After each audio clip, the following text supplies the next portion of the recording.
একটা ঝামেলার ব্যাপার, আয়োজন করতে পারবেন না। তারা যদি মনে করেন যে খাবার ডোনেট করতে পারেন, তারা যদি মনে করেন যে না আমি আর্থিকভাবে ডোনেট করব, সেটাও করতে পারেন। আমরা এই মডেলটাকে আস্তে আস্তে ছড়িয়ে দিতে চাই। কেউ যদি মনে করেন যে আমার টাকা আছে কিন্তু আইডিয়া নাই, আমরা আইডিয়াও দিতে পারি। আমাদের মূল লক্ষ্য হচ্ছে যে একটা স্বাস্থ্যসম্মত পুষ্টিকর খাবার যাতে একজন দরিদ্র অসহায় মানুষ যিনি এই ফুড সাপ্লিমেন্টটা বা কমপ্লিটলি ফুডটা খেতে পারেন না, তিনি যাতে খেতে পারেন, এই আয়োজনটা আমরা কনসেপ্টটা করছি। আপনাদের মাধ্যমে আজকে আমরা বলছি যে স্পষ্টভাবে আমরা ঘোষণা করছি প্রতিদিন 1 থেকে 1,500 মানুষের জন্য আমাদের এই খাবার আয়োজনটা থাকবে।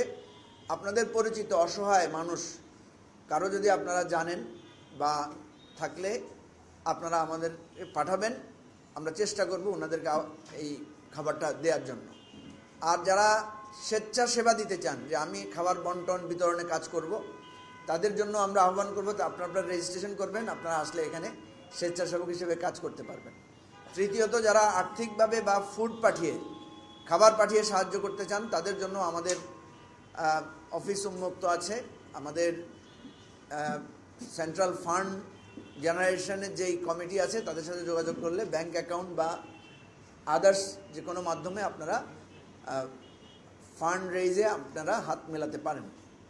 প্রিয় ভাই বন্ধুগণ, যে কথাটি আমি প্রথমে বলেছিলাম যে রমজান আসলে একটা চক্র সক্রিয় হয় যে কিভাবে দ্রব্যমূল্য কৃত্রিমভাবে বাড়ানো যায়, এবং আরেকটা চক্র সক্রিয় হয় কিভাবে জননিরাপত্তা বিঘ্নিত করে মানুষের জনজীবনকে ক্ষতিগ্রস্ত করা যায়।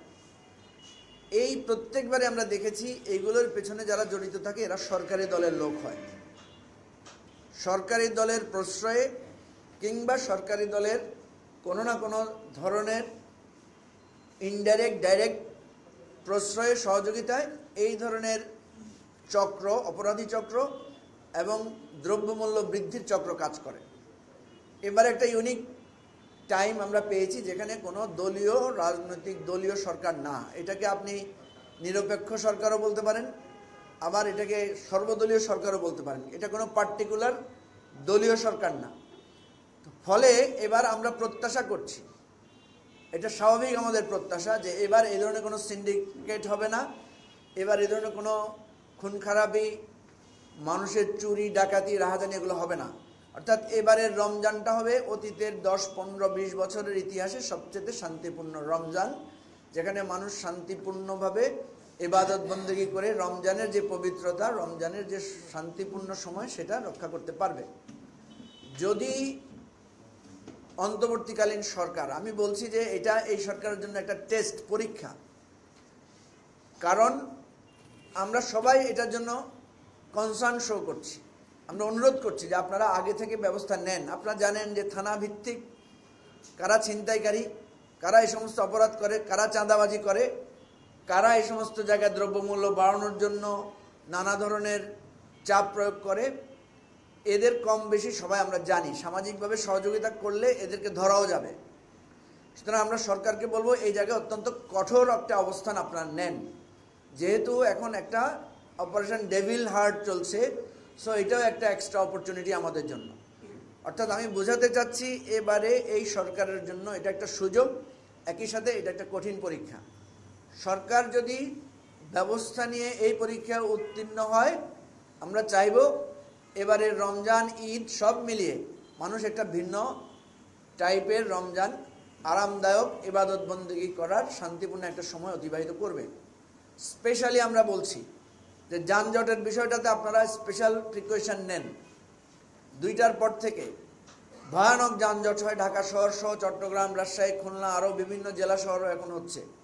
এই সমস্ত ব্যাপারে পদক্ষেপ নেন। রমজানের এই যানজটের জন্য আমাদের ঢাকা শহরে প্রতি বছর আমরা দেখি হাজার হাজার মানুষকে, লাখ লাখ মানুষকে রাস্তায় ইফতার করতে হয়, এবং রাস্তায় কোনো ইফতারের ব্যবস্থাও থাকে না।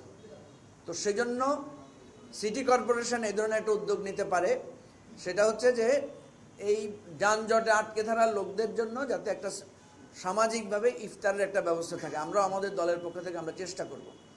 আর একটা জিনিস হচ্ছে আপনার লোডশেডিং, তারাবির সময়, সেহরির সময়, ইফতারের সময় সরকার আমাদেরকে আশ্বস্ত করেছে যে এবার কোনো লোডশেডিং হবে না। প্রত্যেকবার দলীয় সরকারগুলো ফ্যাসিবাদী সরকারের সময় এই ধরনের কথা ছিল, কিন্তু আমরা দেখি যে তারাবির সময় লোডশেডিং হয়। সুতরাং এই সমস্ত ব্যাপারে আমরা সরকারকে আগাম সতর্ক করছি। আবারও বলছি, এইটা আপনাদের জন্য পরীক্ষা। এই পরীক্ষায় যদি আপনারা পাশ করতে না পারেন, তাহলে আমরা ধরে নেব আপনাদের অধীনে একটা নির্বাচন চালানো, সুষ্ঠু নির্বাচন করা সম্ভব না। কারণ রমজানে সবাই কোঅপারেটিভ থাকে। রমজানে মানুষ নৈতিকভাবে, ধর্মীয়ভাবে এক ধরনের অনুপ্রেরণা, অনুভব তাদের মধ্যে কাজ করে। সরকার এইভাবে মোটিভেট করে যদি এইরকম একটা সুন্দর পরিবেশ নিশ্চয়তা দিতে না পারে, তাহলে আমরা ধরে নেব যে এই সরকারের এফিসিয়েন্সি লেভেল অনেক নিচে। তাদের দ্বারা একটা সর্বাত্মক স্থানীয় নির্বাচন বলেন বা জাতীয় নির্বাচন বলেন, একটা সুষ্ঠু নির্বাচন উপহার দেওয়া সম্ভব না। আবারও বলছি, আপনারা এই রমজান মাসটাকে পরীক্ষা হিসাবে নেন, চ্যালেঞ্জ হিসাবে নেন, যাতে শান্তিপূর্ণভাবে আমার দ্রব্যমূল্য না বাড়ে, পারলে দ্রব্যমূল্যকে কমান, লোডশেডিং যাতে না হয়, যানজটে মানুষের জীবন যাতে নাকাল না হয়, আর ফাইনালি আমাদের জনজীবনের নিরাপত্তা যাতে বিঘ্নিত না হয়।